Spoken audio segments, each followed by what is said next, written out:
Ils sont poussés par les persécutions, la misère, les promesses d'Eldorado des passeurs. Depuis quelques semaines, des centaines de clandestins roumains arrivent dans le canton de Vaud. La nuit dernière encore, 43 d'entre eux ont été découverts cheminant à pied dans la vallée de Joux.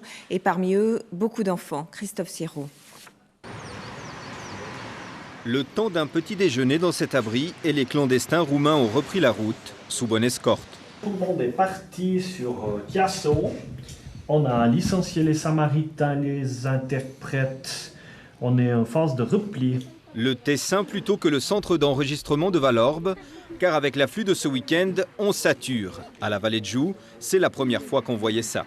Ma première réaction, c'était de demander à mes gens qu'ils les accueillent au mieux, que ces familles se sentent au mieux chez nous et qu'on puisse soulager ces enfants et les recevoir avec un sourire. Comme ça, ces gens étaient détendus, ils ont pu répondre, ils ont bien suivi. Nous, on avait un peu de soucis et en réalité, ça s'est passé super bien. Au Brassus, on a retrouvé 3 véhicules.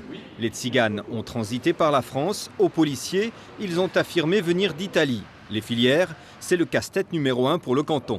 Les discussions avec l'Office fédéral des affaires étrangères sont intenses et on espère que notamment les discussions avec la France et la Roumanie vont calmer la situation pour autant qu'il n'y ait que ces deux pays qui soient concernés. Pas de plan d'urgence, on se contente de renforcer le dispositif existant. Même réaction à Berne, les 4 centres d'enregistrement du pays permettent de faire face au phénomène, du moins pour le moment. La France a pris un certain nombre de dispositions contre les Roumains, a demandé que la Roumanie reprenne un certain nombre de ses ressortissants, en particulier les Roms. Et nous pouvons donc supposer, je dis bien qu'il s'agit d'une supposition, que ces personnes ne voulant pas rentrer en Roumanie reviennent maintenant en Suisse. Depuis 10 jours, 180 d'entre eux ont franchi la frontière vaudoise. Et ce ne sont sans doute pas les derniers. Le photographe roman Yves Lerèche connaît bien les conditions de vie des Roms en Roumanie. Il en a d'ailleurs tiré un ouvrage et pour lui, ces populations vivent une sorte d'exclusion sociale qui ne dit pas son nom dans leur pays, un pays qui les a jetés sur les routes. On l'écoute, interviewé par Guy-Olivier Chapuis. C'est des gens qui sont partis peut-être en 94-95 sur les pays les plus attirants. À l'époque, c'était l'Allemagne, après c'est devenu la France, après c'est devenu le Canada. Ils ont pris beaucoup de risques. Et maintenant, ils cherchent, à mon avis, d'autres solutions parce qu'ils ont fait un peu le tour des endroits où c'est possible d'aller.